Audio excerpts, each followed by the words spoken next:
His name is David. He's 64 years old. He worked for 38 years, showed up on time, paid his taxes, raised 2 kids, and next year, he has to retire, not because he wants to, because his knees won't let him stand for 8 hours anymore. So last Tuesday, he logged into his retirement account for the first time in about 2 years. The number on the screen? $91,000. That's it. That's everything. No pension, no rental property, no inheritance coming. Just $91,000 and whatever Social Security decides to send him each month. Now here's the part that should stop you cold. David is not an outlier. David is the median. Every few years, the Federal Reserve publishes something called the Survey of Consumer Finances. It's one of the most comprehensive looks at what Americans actually have. Not what they say they have, not what financial gurus assume they have, what they actually have, and the numbers are brutal. The median retirement savings for households age 55 to 64, people on the absolute doorstep of retirement, sits around $134,000. For households age 65 to 74, it drops to roughly $88,000 to $91,000. That's the middle. Half of all retiring Americans have less than that. Now you've probably heard a different number, maybe something like $400,000 or even higher. That's the mean, the mathematical average. And here's why that number is almost meaningless for this conversation. Imagine 10 people at a dinner table. 9 of them have $50,000 saved. 1 has $3.5 million. The average around that table is $365,000. But does that number describe anyone actually sitting there? No. It describes the illusion created by one outlier. The median, $88,000, describes the person next to you. It describes your neighbor, your coworker, your uncle, maybe even you. And that number changes everything about what retirement actually looks like. Let's do the math together, because this is where most people hit a wall. There's a widely used retirement planning guideline called the 4% rule. It suggests that if you withdraw 4% of your savings per year, your money has a strong chance of lasting 30 years. 4% of $88,000 is $3,520 per year. Divide that by 12 months. That's $293 a month from your life savings. $293. That won't cover utilities in most American cities. So, what fills the gap? For most retirees, it's Social Security. The average Social Security benefit right now is roughly $1,900 a month, though many receive less. Add it together. $293 plus $1,900. You're living on approximately $2,193 a month. Before a car repair, before a grandchild's birthday, before anything unexpected. And here's the thing. Unexpected things always happen. One hospitalization, one roof repair, 1 month where the car breaks down and the furnace follows, and suddenly the math that barely worked doesn't work at all. This isn't a worst-case scenario. This is Tuesday for millions of American retirees. Now, before we go further, something important needs to be said. The generation currently in their 70s and 80s, many of them genuinely had advantages that younger workers simply don't have access to. Defined benefit pensions. You showed up, you worked 30 years, and the company sent you a check every month until you died. That system covered roughly half of all private sector workers in the 1980s. Today, it's closer to 15%. Housing. The median home price in 1980 was around $64,000. Adjusted for inflation, that's about $240,000 in today's dollars. But the actual median home price today? Well over $400,000 in most markets. College costs. Tuition at a public university in the 1970s could be worked off with a part-time summer job. Today, millions of people enter the workforce already carrying $30,000, $60,000, even $100,000 in student loans. The game has genuinely changed.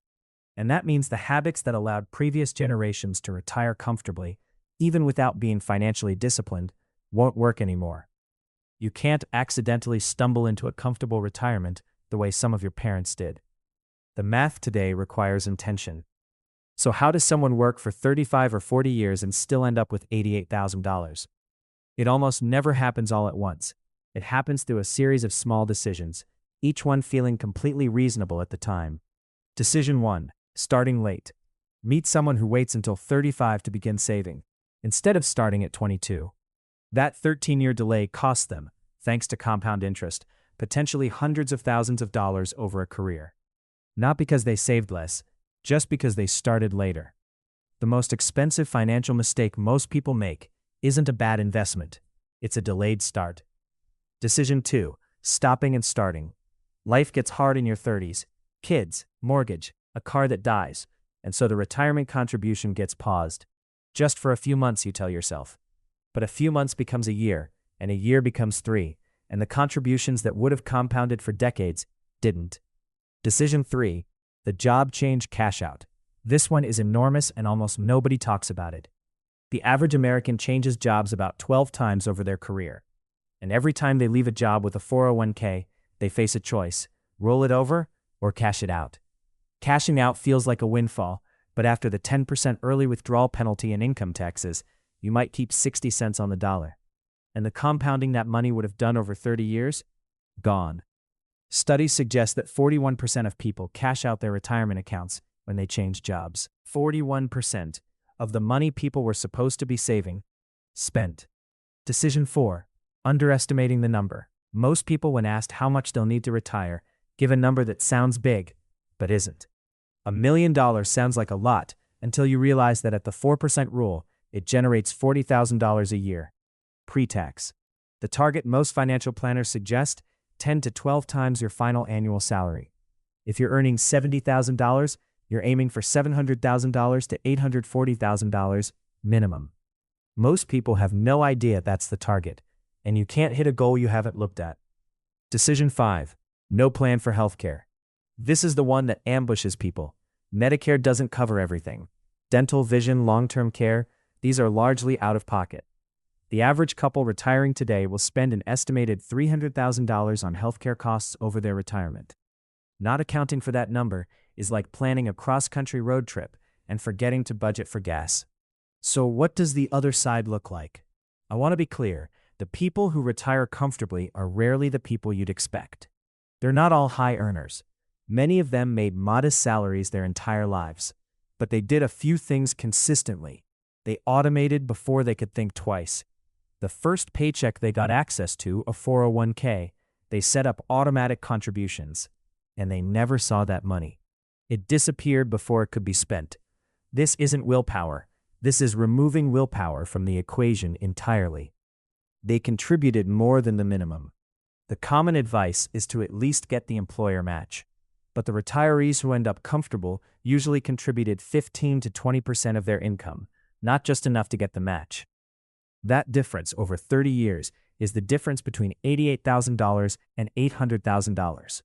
They left their investments alone. When the market crashed in 2008, millions of people panic sold.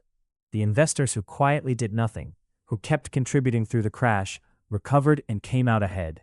Time in the market, not timing the market. They had a number, they knew their target, they tracked progress, they adjusted when life changed. They weren't passive passengers to their own financial future. They were engaged. They planned for healthcare before they needed it. They opened HSAs. They researched Medicare options years in advance. They didn't get ambushed. None of this is complicated. None of it requires a finance degree. It requires starting and not stopping. I want to show you something that sounds almost insultingly small, but isn't. The average American spends about $11 to $13 on lunch when they eat out. A packed lunch costs roughly $3 to $4. That's a difference of about $8 to $9 a day. 5 days a week, 50 weeks a year. That's roughly $2,200 a year. Now invest that, every year, from age 25 to 65, at a 7% average annual return. That lunch decision, just that one decision, is worth approximately $470,000 at retirement. I'm not saying you can never go out to lunch. I'm saying that small, consistent behaviors, compounded over decades, produce outcomes that feel almost impossible.